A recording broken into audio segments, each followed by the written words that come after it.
who are fans of the women's basketball right now, which I predict will is about to really take off. And I believe that for a number of reasons. And I've said this before on the page. I was your typical guy a year ago, really a year ago, a couple years ago, where I just didn't care to watch the women's game at all, whether it was the WNBA, and it's for a number of reasons. One was women playing, and you would think that the women are typically not as skilled as the men. This was the thought we had. I mean, they're not dunking the ball. They're not doing those things. Until I actually did start watching, two things happened. Number one, the NBA, as it's currently played, the current NBA now, the style of play, starting to turn me off. I absolutely no longer watch any All-Star games from the NBA. The All-Star game is now just like the NFL Pro Bowl, as far as I'm concerned. The Pro Bowl, as you know, they just did away with it because at first what they started doing was they weren't allowing teams to blitz. They weren't even allowing real hits. It was almost something that resembled flag or tag. Most of the great players stopped playing in it because it wasn't worth the risk of getting hurt. So now what they do is they do a Pro Bowl weekend thing where they just do a whole bunch of skill exhibitions and so on.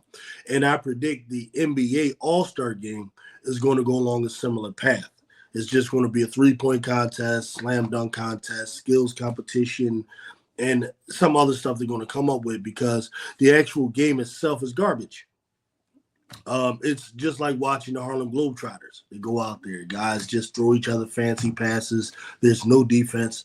I hate any type of sport that doesn't have offense and defense, especially teams that don't have defense. To me, you're not great until I see you do it against great defense.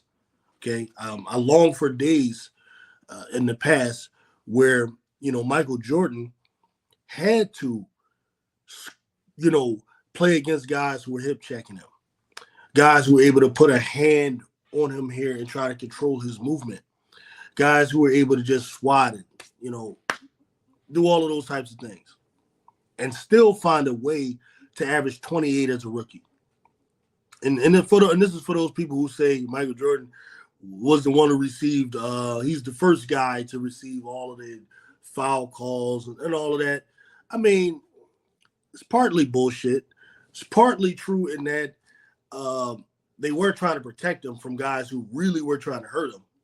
Pistons, Celtics, Pacers at times, different teams like that. So you had to really protect the product from getting hurt. But the intent was never to help him score because he never really needed that. As you look at Michael Jordan's third season, he averages 37 points a game. Then this was before they even did all that stuff with the rules. So he was scoring anyway, which to me, you're a really great scorer if you can score in that situation.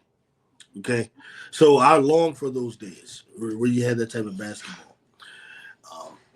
And the only places I'm recognizing something similar to that type of basketball is playoff NBA, which I still love. I love playoff NBA. Okay, to me, NBA playoff basketball is the best basketball in the world because in the playoffs, you're playing a much more practical game. You're not going out there, at least not every game, shooting only, but nothing but threes. Guys are forced to go into their low post game. They're forced to go into their mid-range game and things like that in order to score consistently and win. You find that second best basketball to me is just the college game in general. The college game where they're starting to lose it now with NIL deals, and also the one and dones. But prior to that, the teams ran sets. Teams played actual defense. Teams actually shared the ball. They do these types of things that are closer to the fundamentals of the sport of basketball, and you'll find that in the college game. The next place I'm seeing it though is in the women's game, the WNBA basketball. You find actual sets being run. You find actual defense being played. You find actual passion being on exhibit in the regular season. Whereas in the NBA, man, on a regular day, you can go out there, nobody cares. The best stars aren't playing. Everybody's shooting threes, whether you're good at it or you're bad at it. They're just shooting threes, and it's almost like they're just trying to get through the 82 games to get to the playoffs. And that's why I don't watch half of the time random games unless it's big games, top teams playing against each other. Just if you turn on the NBA, you see the Charlotte Hornets playing the Houston Rockets. Unless you're the home fan of one of those teams, nobody's watching that, and it's a trash game, right? So that's the problem with it. That game there, that college game, UConn versus USC, had all the elements that I love about a basketball game. You had two top-ranked schools. UConn, I believe at the time, was ranked either third or fourth. USC ranked around seventh, meeting up against each other. Two stars that everybody's talking about. You got on one hand, you got Paige Beckers, who's been probably the highest ranked female non-pro athletes for about the last 5 or 6 years, coming out of high school before going into college, versus Juju, who's being propped up as like the next big thing. To once she hits the WNBA, she's expected to have a Michael Jordan-ish type of impact. And in the women's game, it will be a Candace Parker type of level impact. This is what people is expecting out of these two. So it was all hyped up, propped up, and then there was a game, and the game lived up to the expectation. At first, it looked like USC was going to get the blowout against UConn because Juju was coming out very aggressive. She was like damn near making everything, making all types of stuff. She was shutting people down on the defensive end. Paige was kind of getting all slow. Really, I think to get her teammates involved and so on. So it looked like it was just going to be pretty much a shoe-in for USC until Paige started going. And some of my teammates started going. They played better on the defensive end to where it ended up actually ending as a thriller. It was Juju got the last word. And this was a nice revenge game for them. They lost a close one to UConn last year. But what I liked about the game, you saw the two stars guarding each other. Something you ain't seen since like a guy like Kobe Bryant was in the league, where Kobe Bryant would take it on himself that I'm going to guard you the whole game, and I'm going to guard you such as 60 feet. And that was good to see. It was good to see a player, highly touted. She now is signed with Clutch Sports. I believe Nike gave her a nice lucrative contract. She's got involved in the Unrivaled situation. And you see, really, the person live up to it. You rarely see that. Out there going up against Paige Beckers, who everybody's saying is the best player in the nation, is going to be number one shoe-in next year. There's basically the Paige Beckers show or competition for number one. That's all the draft is, basically all year. Last year in the WNBA, who's gonna get Paige this year?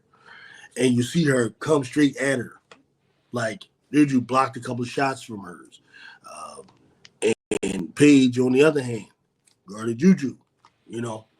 Hell of a game, and this is why it's a good chance. I don't know if it'll overtake the men, but it's going to gain some ground.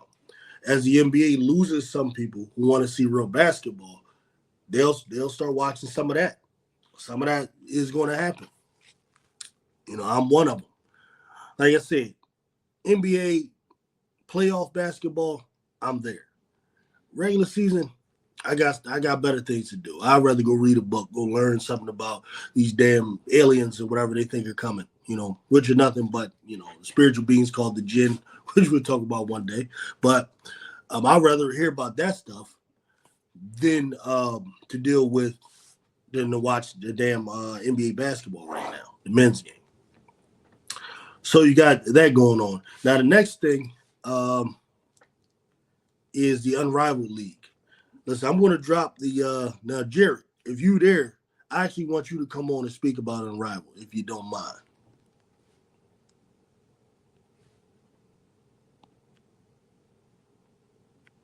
We got HD in the house. Got HD in the house. HDTV. What is going on, man?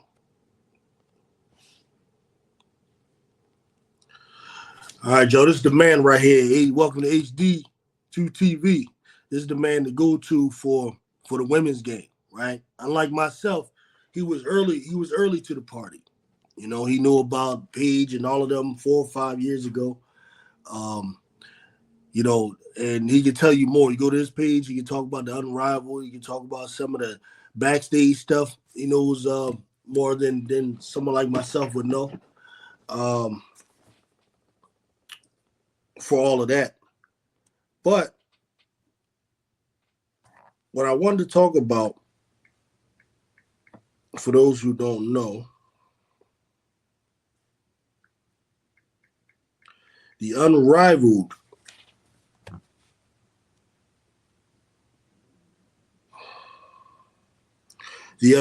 Basketball League is a 3-on-3 basketball league that is going to take place in January.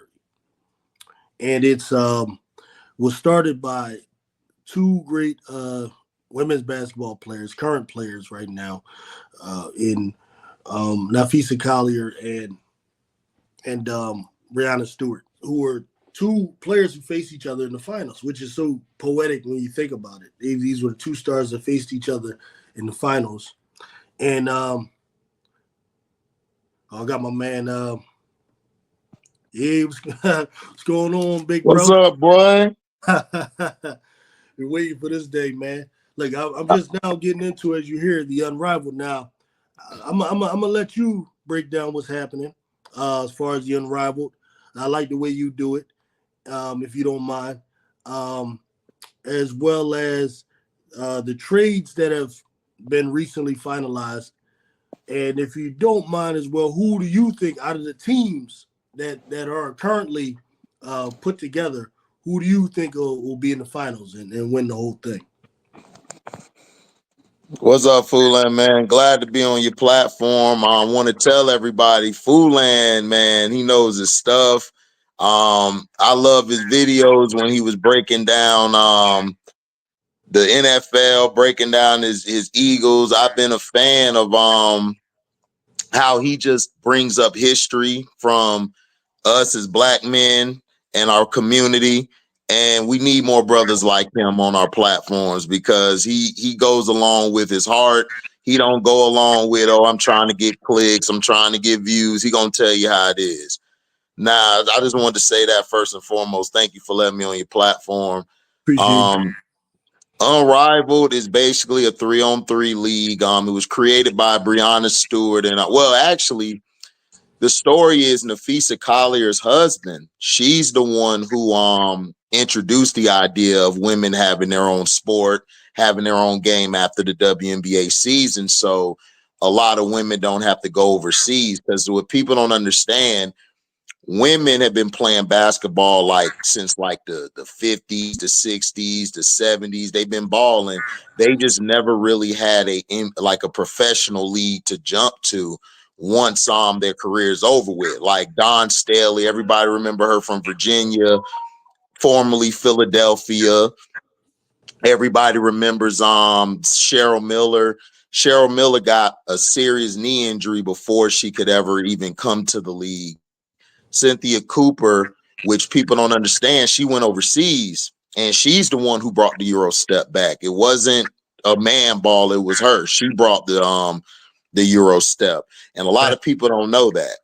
And Cheryl Swoops, who's considered to me the greatest woman of all time, or one of the greatest, she basically was one of the founders of the WNBA.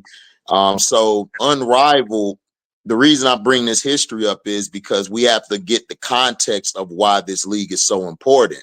It's to help women not have to go overseas and have to leave their families behind, which they've been doing for years. And one of the problems I've had with the WNBA since its inception, I felt like they don't cater to the overseas a lot, because if it wasn't for overseas basketball, a lot of these women like Kennedy Carter, Timmy Fag-Benlay, Kelsey Mitchell, you wouldn't know these players outside of the US, because the US doesn't promote them at all. So Rival was created for that sense. And nobody cared about it until our Angel Reese was selected to be in the Unrivaled. Then that's when you got the bad press, the negative press, the CC fans coming to try to destroy the league before it even came into fruition. Now they're seeing the rollout of how Unrivaled did it was they would give you clues, different things of players they were bringing up. And it was very genius on their rollout. Now, some people had a problem with how it was presented the first day when they picked the teams and everything. They picked the teams based on who could fit together and who would actually do well with one another. So that's why they picked the team. So you have the 3-on-3. You have 6 players total, which means you got 3 playing. That's starting, of course, and you got 3 on the bench. I believe they're playing 8-minute quarters. So it's going to be 4 quarters. It's for 8 minutes, and it's a full court, but it's a condensed court. What everybody think is it's like Ice Cube's Big Three. No, it's not like Ice Cube's Big Three. It's a full court. But you know how in the gym we played on Fulan, the courts that were across from each other, not the full court, but the cross court, is going to be something like that. Okay. Where you got the goal here and the goal here, and they're going to play full court. Now, yeah, it's just a condensed basketball court. And if you guys have a chance in the chat, go to unrivaledbasketball.com. You could just type in Unrivaled in Google. It'll show it. It'll show you the basketball court. You can actually go there and look around the court. It shows you the seating. It shows you the jumbotron. Everything is beautiful. Like, if you get a chance, go check it out. Now, the trades that happened, to me that happened were to, this is allegedly, Satu Sabali is a free agent, right? Okay. We know she's a free agent. Everyone's talking about her.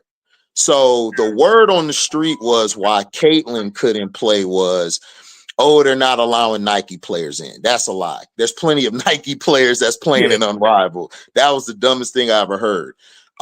Asia Wilson, they were like, oh, Asia's going to do it. Asia's taking a break because Asia, her brand has grown so tremendous. Plus, she's tired. She had a long season. She's trying to enjoy her off season. So she might be in Unrivaled next year. So this is not saying she won't be in it. She wants to help the women out.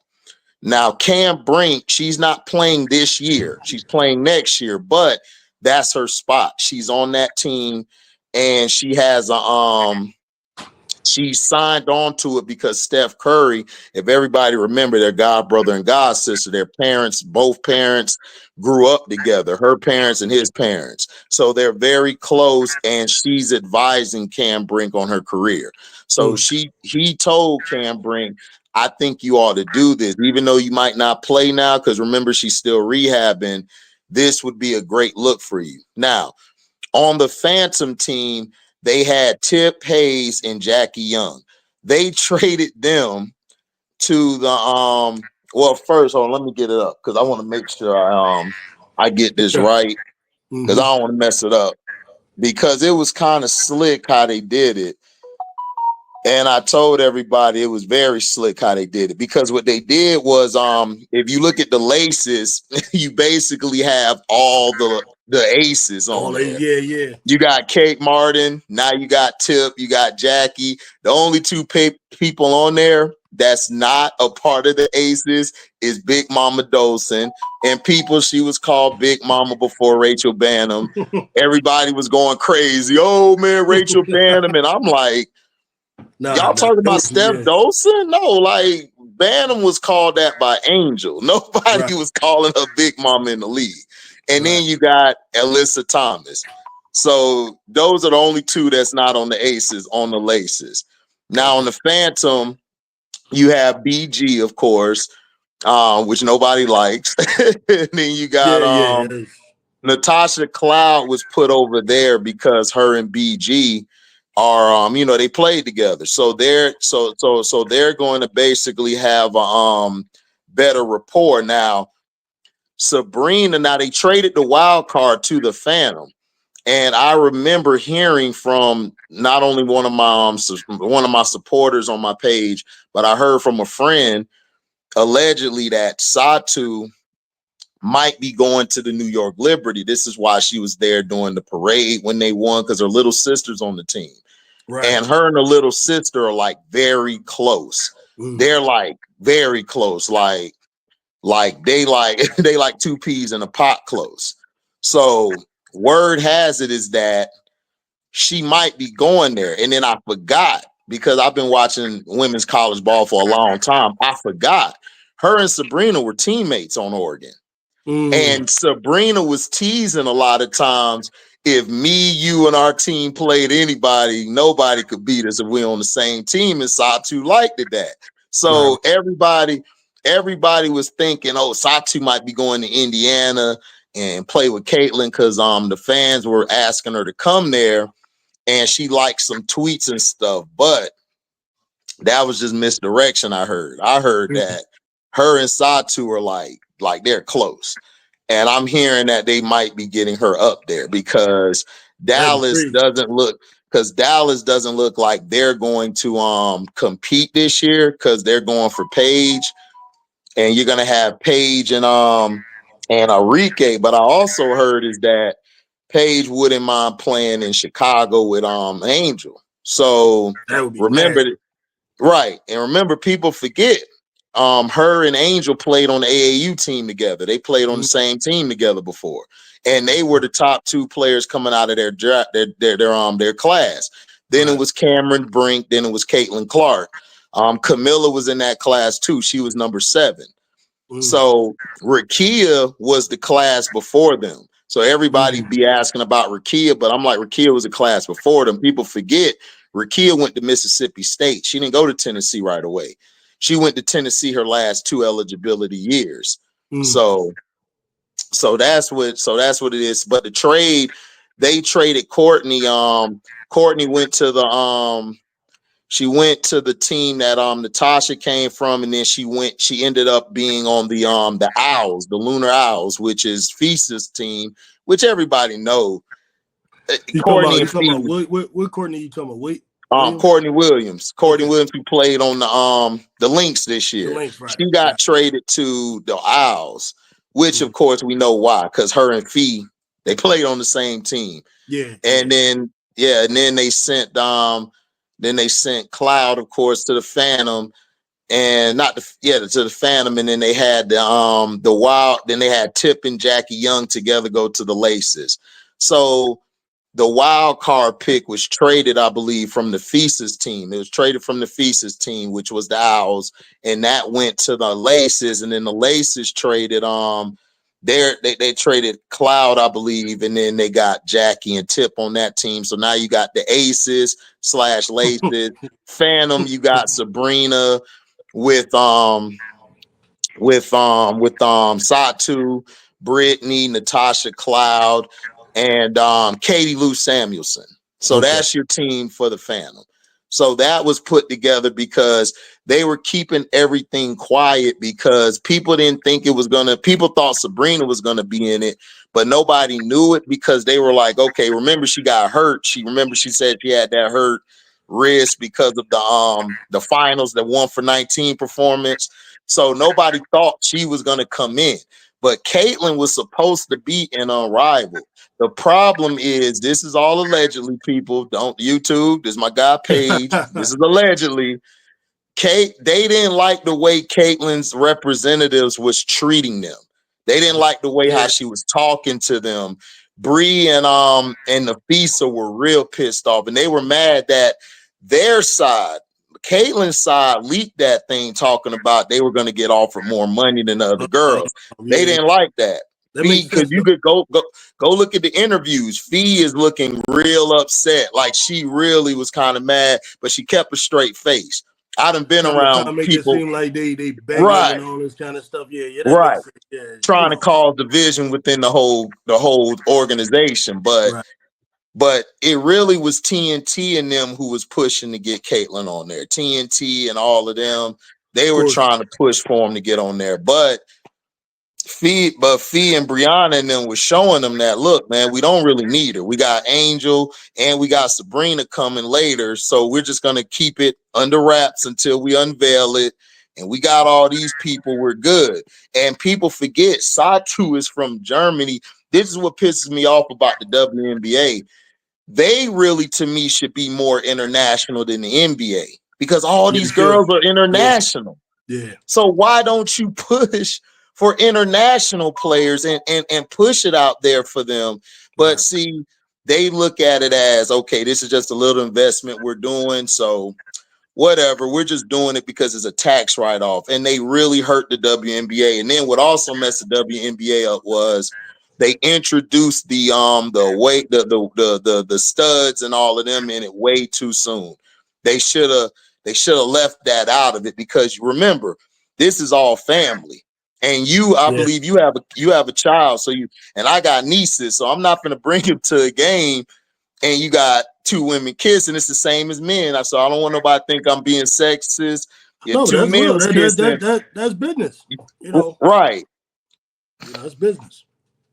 That's business. So that's what messed them up. And the women's game, like it started with the class of Angel and them. They started bringing the I don't give a damn attitude in, and that's what brought women's ball to the level that it needed to be at. And this is what I wanted to say about Angel real quick before you continue was I think her impact on the WNBA. A lot of people talk about what is it more like. I see her impact as more like the impact Allen Iverson had in terms of the cultural impact. You know what I mean? Like we're gonna dress like this. This is how we're gonna look. You know, the one little sleeve on the leg, the whole she's wearing more of the cultural impact to go along with the play. You know what I mean? Because before Iverson, you know, everybody was just doing the Jordan thing, wearing the suit and ties to all the interviews, and when they traveled to games and so on, he came in. I don't care, you know. Got the DMV. I'm thinking it must be the DMV attitude, you know. Some of them down there. It might be, but Iverson, credit to Iverson. But she got her stuff, her one-legged sleeve from Asia. Asia got it from Candace Parker. See, everybody forget about the real CP3 because I've had this argument since I was younger with fellas. They call him CP3, and I'm like, he's not CP3. CP3 is Candace Parker, dog. I'm sorry, because I've been watching both of them play. So we used to have arguments. They were dissing until they actually watched Candace Parker. They caught her later when she was playing with Chelsea Gray and Nneka Ogwumike on that team and that won the WNBA championship over the Minnesota Lynx and Maya Moore and them, Rebecca and them. So that's when they were like, okay, we ain't know Candace was like this because everybody always thought Candace was just a dunker, but Candace could do a lot more. She could defend, she could pass. And this is what pisses me off about a lot of these new fans. They're being disrespectful and disingenuous when they're trying to say, oh, CC is a better rookie of anybody, and that's a lie.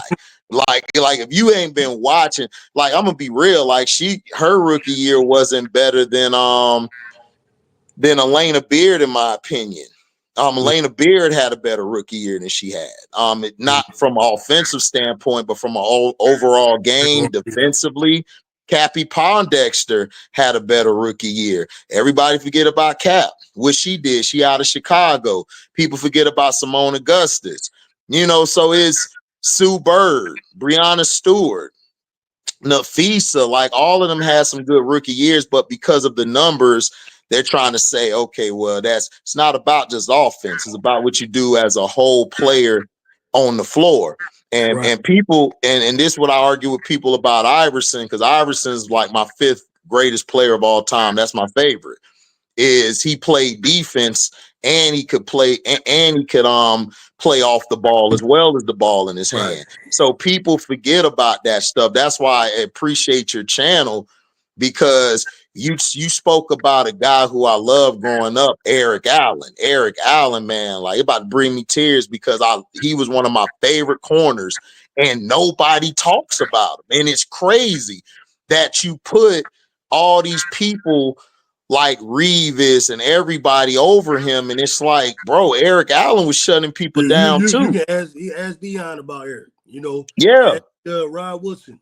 Yep. Rice, all them guys. I heard that Dion actually is writing some of these damn voters. Like, yo, you know, what's going on? Like, him and Woodson there, and both of them are like, you know, what are y'all looking at? You know, it's like, it's crazy, because I think Dion had an issue with Champ getting in. Like, he ain't say Champ, but I remember that year when Champ got in, Dion was like, they let anybody in right now. Like, he ain't say his name. And I love Champ, but he should not have gotten in over Eric Allen. That's a travesty. That's a travesty. I think he's a Hall of Famer, but first ballot, like, no. Come on, man. He's like a second or third, but he's not a first. Not over Eric Allen. Exactly. Not over Eric Allen. Exactly. But I know I'm swaying too far off. But but Unrivaled, it's gonna be January 17th. Now, this is what you guys need to watch. Now, y'all remember the Seattle Storm thing happened, right? With the inside. Guess who played the first game, January 17th? The first game is between Brianna's team and the team that Skylar is on, which are the Owls. So it's gonna be the Owls versus the Miss. The Miss have Skylar Diggins Smith. And the Owls, no, my bad. The Miss got Jewell Lloyd. The Owls got Skylar Diggins Smith. Oh, so the issue was between Skylar and Jewell? That was really the problem? From what I heard, this was the issue. The issue was Jewell Lloyd felt like Jewell Lloyd didn't like the way Skylar was speaking to some of the young players and some of the vets that were on the team the year before. And she, they started off rocky, but they started coming together. This is what put the fuel in the fire. Gabby Williams came on the team that pissed Jewell Lloyd off. Because Jewell Lloyd was already upset that they weren't listening to her. She would give a suggestion, and Pokey Chapman, what people don't know about Pokey Chapman, Pokey is fiery. She got that Skylar Diggins syndrome, that fire, that you gonna listen to what I'm saying attitude. And a lot of people were gravitating to Skylar. Jewell felt like, well, damn, is it my team or is it somebody else's team? And her mother was putting stuff out on Twitter, and a lot of stuff was sounding like from the locker room, and a lot of the players were getting kind of upset at how Jewell and her mom was just putting a lot of stuff out there. That stuff that was leaked from the Chicago Sky Times, I mean, it came from Chicago, not the Sky Times, but Chicago Sky's reporter, Huxtable, or whatever her name is, Constable. Jewell Lloyd's from Chicago. Her mom lives in Chicago. Her mom's a Chicago Sky fan. They invited her mom to a party. So the word is that her mother leaked all of this stuff to Constable about the investigation, and the Seattle Storm are pissed. So when they found out it was nothing wrong in the investigation on what was happening, Jewell Lloyd asked for a trade. So that's why people are trying to say she's coming to Chicago, because of the connection. And her mom was at the party with the new mascot doing this. But the problem in Seattle is that Skylar and NECA were trying to push the team towards Jewell. Jewell wasn't stepping up as a leader, and she wasn't coming in and doing the things they needed to. Statistically, she was looking good the first half of the season, but if you actually watch the games, Jewell Lloyd wasn't looking good. No. Like, she wasn't feeling good. I don't know what it was, but people were saying that her and Skylar were bumping heads. That's why if you watch a game where they won, Skylar hit the shot. Her and Skylar gave each other like a big hug, because they're like, damn, we finally figured it out. Like, because they were trying to figure out how to play off one another. Right. Then the second half, when Gabby came, Jewell got even more upset. Like, man, look, man, I she just basically shut down. They benched her. Jewell and Pokey and them were going at it. Her and Noel Quinn and Pokey were going at it. Jewell Lloyd basically said, look, they were bullying. They were doing all of this stuff. They weren't trying to, all this blase swaze. They came up with she wasn't bullied. And now she wants to trade, but really none of the people in the organization, including Sue Bird, believes in Jewell Lloyd. They think Jewell Lloyd's more of a role player than a franchise player. She's not a she's not a she's not a Not the she's player you not build around and all right, that. right. She's not a player you build around, and she's not a you don't have to be vocal. I hate that when people say you got to be vocal. It ain't, because you got different leaders. You know what I'm saying? So like Jalen Hurts, he'll speak up, but he's very even kill leader. You know what I'm saying? Like his whole aura leader. Yeah. You just watch Lamar him. was Yeah. Lamar was quiet, and then he started speaking more, but he was always a leader back when he was in high school, and now just by how he is, who he is. Tom Brady's more vocal. So she don't exuberate none of that. So whether you're quiet or not, I done told people, I done been around quiet people, they lead by example, and they'll say a few words, but they'll get everybody up. So she wasn't exuberating that, and nobody came to her defense. So now this gets me thinking. Now, what do you think about her and the chances and the fit possibly with the Sky, Jewell Lloyd? Like, now I don't even know if it's possible to get her or anything, but I mean, like, well, how would that fit? Because Angel is gonna be the leader there, right? Yeah. So if someone like Jewell just kind of fits in and will kind of like just do her thing, do you think that fits, or do you think they should go with a younger? Like, what's your thoughts on it? Okay, my personal opinion, I'm just giving this based off of the information I got. My personal view, I don't want Jewell Lloyd. I feel you bring Kennedy back, you build with that three, Angel, Camilla, and her. Everybody else, you testing out this year to see if you're going to be around for the next 3-4 years, because I believe this team, I believe we're going to make the playoffs, and I believe we're probably gonna either get a first round win, or it's gonna go all the way to like 3-4 games, wherever they made it now. Right. But if Jewell comes on the team, I don't know. She would fit the team because of her personality. Jewell's never been like, as far as a problem or a person that's going to bring your morale of the team down. To me, she played with the Breonna Stewart and Sue Bird for years. So she's used to being that third option, or that low kill person who just comes and ball. But if you're gonna bring her on the team, you can't have Kennedy on the team, because I believe those two personalities would bump heads.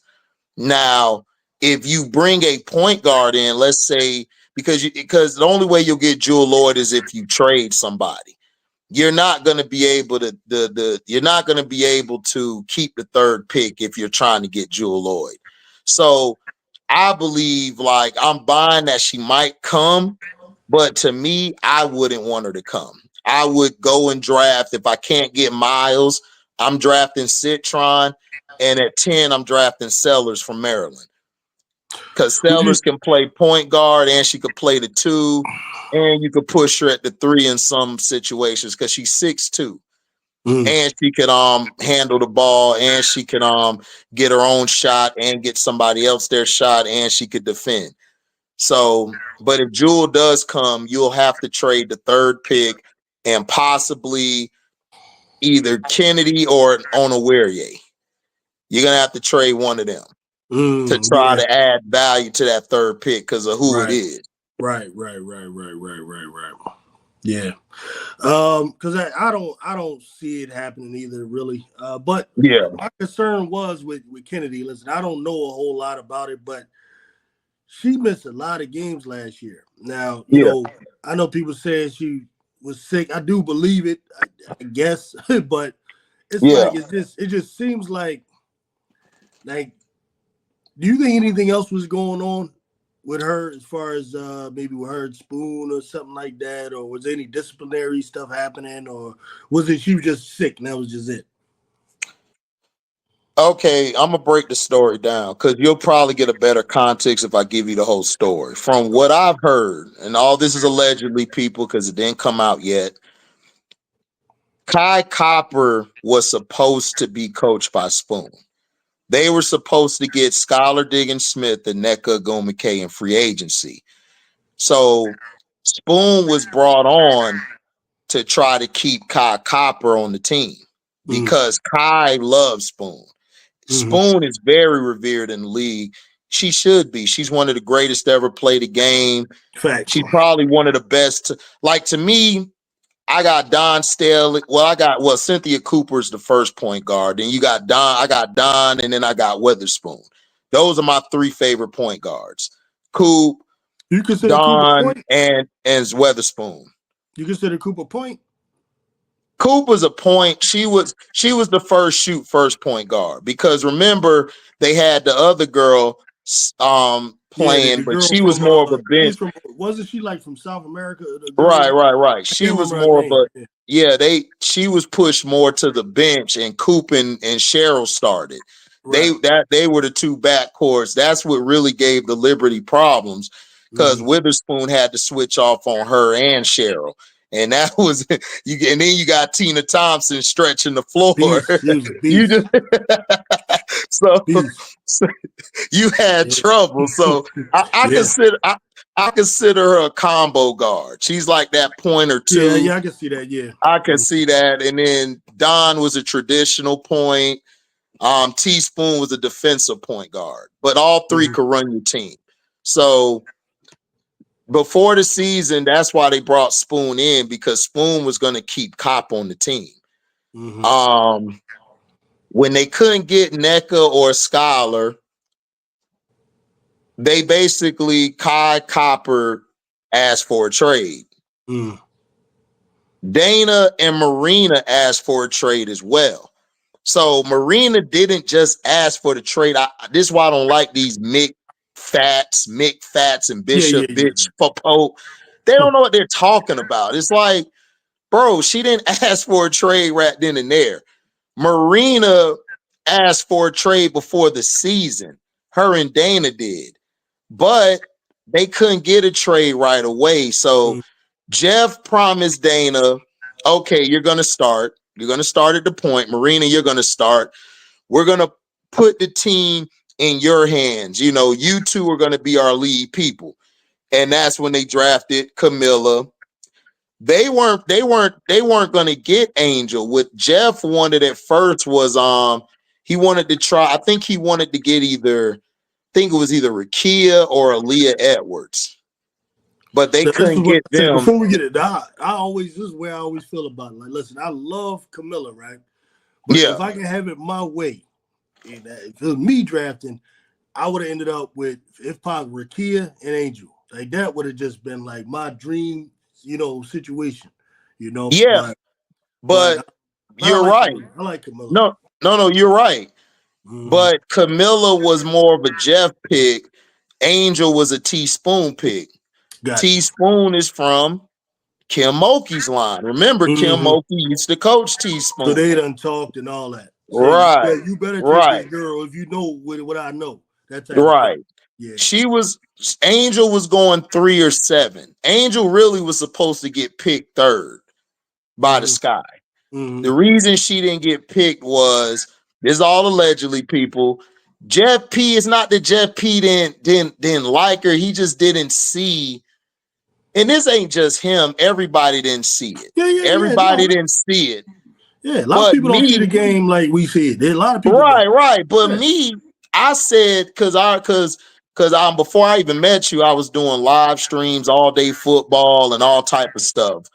And we talked about it. And my boy, shout out to my boy JP from New Orleans.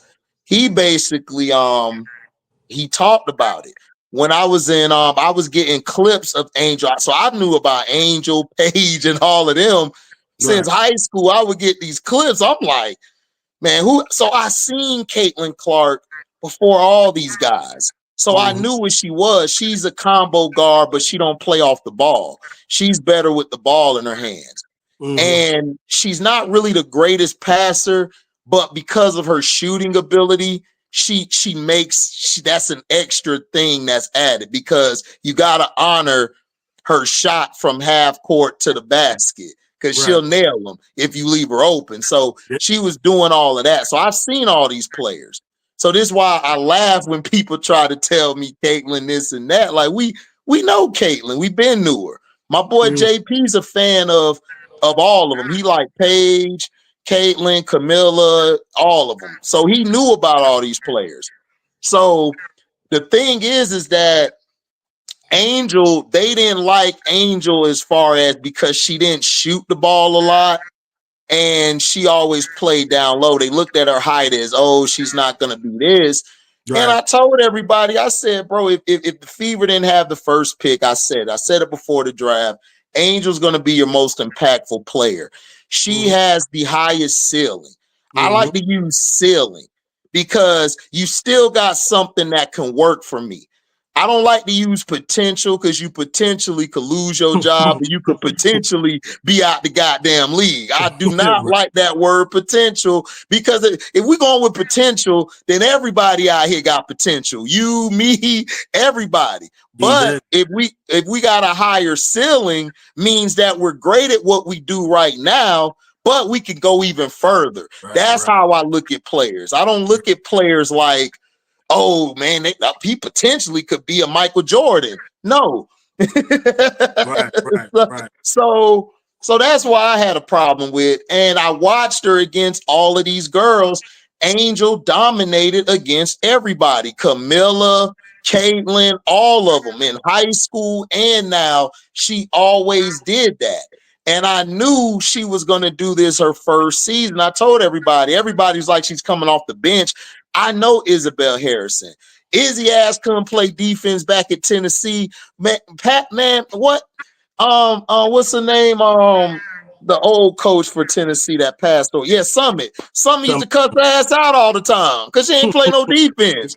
So I already knew about Izzy. I'm like, man, she gonna start over Izzy. And plus, Izzy was coming back from an injury. So I knew she was gonna start. So the plan was for Dana and Marina to take the team over, but they weren't answering the bell. So Angel started doing these wonderful things, getting the ball, getting the rebounds and stuff. And her stardom was so big, nobody knew about it. So when they played her on Twitter, her game was over 1 million some views, even going higher. And the WNBA was like, what the hell are we doing? Yeah, we got this product under our eyes. Yeah.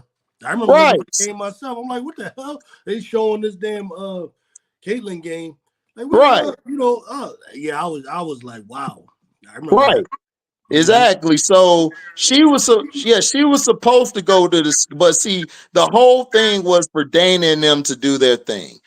Dana and them didn't work. Teaspoon really never wanted Dana to start. Teaspoon wanted Lizzie and Kennedy to start from the beginning because she already knew they could run her system.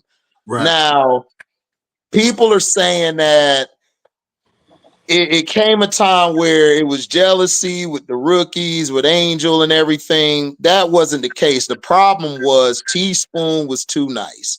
She was letting the veterans try to, because she's old school. She's like, all right, I'm going to let the veterans figure it out. But these veterans aren't your veterans that are like on a Vegas Aces team or even a Lynx team or even a Liberty team. They're not those type of vets. It ain't Cop, you know. Right, it ain't Cop. Cop. Right, because if Cop was there instead of them two, it would have ran way better. It would have been in the playoffs. You know, it would have been in the playoffs, exactly. So basically, they were getting into it. Kennedy, everyone was saying Kennedy had a blow up in the locker room. It was her and Dana that went at it. She was secretly like suspended or held back.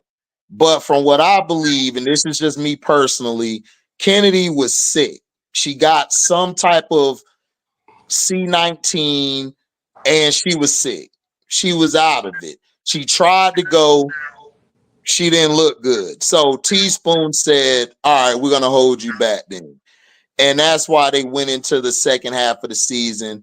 Then there's some reports, people are saying that when Angel tried to recruit Gabby Williams, she didn't like that. So that's what they're saying. So I don't go all by that. I go by what I heard from reliable sources, not these Twitter people trying to create confusion. Yeah. They try to find any reason, man. You know, she was trying to like, right. She was trying to break that Angel Kennedy thing up because it was getting too like popular. They started the Barbie and Ken stuff and everything. So they try to tear that apart. And every chance they got, those people crazy, man. Right. They don't know how I feel about them people. Yeah, exactly. I do too. So it basically the locker room was torn up when Marina left, and Marina sent that shot back at them saying like she's glad she's in a veteran locker room, like with mature people and stuff. People don't know that people thought that was a shot at Angel and stuff. No, that was a shot at Kennedy. Marina was upset because of Kennedy getting playing time. Dana was upset that Lizzie, because she was taking a lot of the shots from her. And Lizzie, she is. But Dana, Jeff, you got to remember, Jeff promised Marina in her head, you got to remember, thinks she's this bigger player than what she is. And Marina's always been a second tier player to me. Yeah, because I got 3 tiers of player. You're either top dog or you either second tier, which you're like maybe an all-star, if that, all-pro. Then you got your third tier, which ain't bad. You're a great role player, like a Robert Ory, not James Worthy, but a Robert Ory or even an Eric Snow. I got them on my third tier. AC Green. Right. AC Green. Yeah, like Eric Snow. Like people used to say Eric Snow is trash. I'm like, no, he's not. But anyway, we'll talk about that later. Cause you and me be here. So I got you. So she's upset because Kennedy's taking all of the shots and her shot selection is being minimized. And then Angel started to come into her game. Her shots were going down. And Dana was mad because Dana felt like they wanted Dana to come in and try to be more of a facilitator. That's not Dana's game. If everybody remember Dana's is a shoot first point guard. That's what she is. She's not you want to lead the league in turnovers. You're gonna give Dana right, exactly. So then she got upset at that, and Dana was jealous of the old Angel and them getting this and stuff they're saying. But the problem was Dana was upset because of her role. So she wanted to be traded. Marina got traded. She couldn't get traded because they would have had to add a draft pick with that to let her go. They weren't going to do that. So then at the end, Izzy was upset with her playing time. Izzy was mad because she was forced to play the 5. She wasn't supposed to play the 5, but Angel's defense on the 4s are better than Izzy. So she's going to be around the perimeter a lot because a lot of the bigs play at the perimeter at the elbows. So she's going to be there more. Izzy didn't like playing the 5, and she said it on this damn video where she was like, I don't like playing the 5. And then one of her friends basically said, oh, well, but you like playing with Michaela, Michaela when she's at the 4. So she said, oh, I like to just play with certain players or something. Everybody thought that was a shot at Angel and stuff, which it was like, all right, whatever. But Izzy was mad because she was playing the 5. She didn't want to play the 5, but people forget Elizabeth Williams was supposed to be the 5. Camilla was going to be behind Elizabeth Williams. Elizabeth got hurt right when Camilla was coming back. So that messed everything up. Angel could play the 5, but Spoon had her on the 4s because Izzy, which we saw later in the season, cannot guard the 4s well. She's not a good defensive player. And when she's not scoring on offense, she's very streaky on offense. Her defense gets worse. That's just how it is. So that's what happened. Kennedy was sick. She tried to come back and play, lead the team, but the team was terrible defensively because Angel was our floor general for the offense and the defense. She was putting everybody in position. That's why when she left the floor, these are numbers. Since these idiots love numbers, they got worse. Fall apart. They were one of the worst teams in the league. But when she was on the floor, when her and Lizzie were on the floor together, that's when they had their best output of scoring, defense, passing, you name it. That's when we were great. So that's why I think Lizzie will be fine to keep because Lizzie would work. From what I'm seeing, Tyler Marsh is going to probably run like he ran at the Aces. They will run like whoever's open, they finna take the shot. Whoever's hot, they're going to go with that person. And Jeff and Teaspoon didn't get along. Everyone says Jeff is a piece of it behind closed doors. A lot of the staff that was fired and let go, a lot of them didn't get along with him. Jeff has been on the Chicago Sky staff for a long time. He was a player development coach under Wade's run when Wade was the coach. Mm-hmm. Upper management is the problem for the Sky. It's never been Wade. Everyone thought it was Wade who did Gabby Williams that way. It wasn't Wade who did that. That wasn't his decision.